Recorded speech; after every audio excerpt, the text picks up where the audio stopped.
ప్రేక్షకులకు సుడిగాలి సుధీర్ గురించి ప్రత్యేకించి పరిచయం అక్కర్లేదు. మ్యాజిక్ షోలతో మొదలై జబర్దస్త్ స్టేజ్పై స్కిట్లతో హడావిడి చేశాడు. వెండి తెరపై హీరోగా, షోలకు హోస్ట్గా ఎదుగుతూ వచ్చాడు. ఆడియన్స్ను కడుపుబ్బా నవ్వించేందుకు ఏ స్థాయికైనా వెళ్లే సుధీర్ ఎప్పుడూ వివాదాలకు మాత్రం పోలేదు. ఎవరిని కూడా నొప్పించే విధంగా, వారి మనోభావాలు దెబ్బతినే విధంగా మాత్రం స్కిట్స్ చేయలేదు. అలాంటి సుడిగాలి సుధీర్ తాజాగా ఓ వివాదంలో చిక్కుకున్నాడు. ఏం జరిగిందంటే, ఈ మధ్య ఓ ప్రముఖ టీవీ షోలో హోస్ట్గా వ్యవహరిస్తున్న సుధీర్ స్టేజ్ పై ఓ కామెడీ స్కిట్ చేశాడు.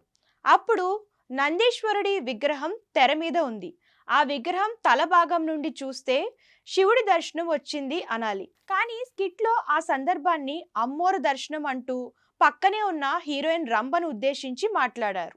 దీంతో ఇది కాస్త దుమారం రేపింది. నిజానికి ఈ సీన్ బావగారు బాగున్నారా మూవీలోని ఓ సీన్ తీసుకొని చేశారు. దీంతో ఈ వీడియో కాస్త సోషల్ మీడియాలో వైరల్ అయింది. హిందూ భక్తులు దేవుణ్ణి కించపరిచారు అని, ధర్మాన్ని హాస్యాస్పదం చేయడం ఎంతవరకు సబబు అంటూ తీవ్రంగా ఫైర్ అవుతున్నారు. బుద్ధి లేదా, ఇలాంటి జోకులు అవసరమా అంటూ గడ్డిపెడుతున్నారు. అయితే ఈ విషయంపై సుధీర్ గాని, షో నిర్వాహకులు గాని ఇంతవరకు స్పందించలేదు.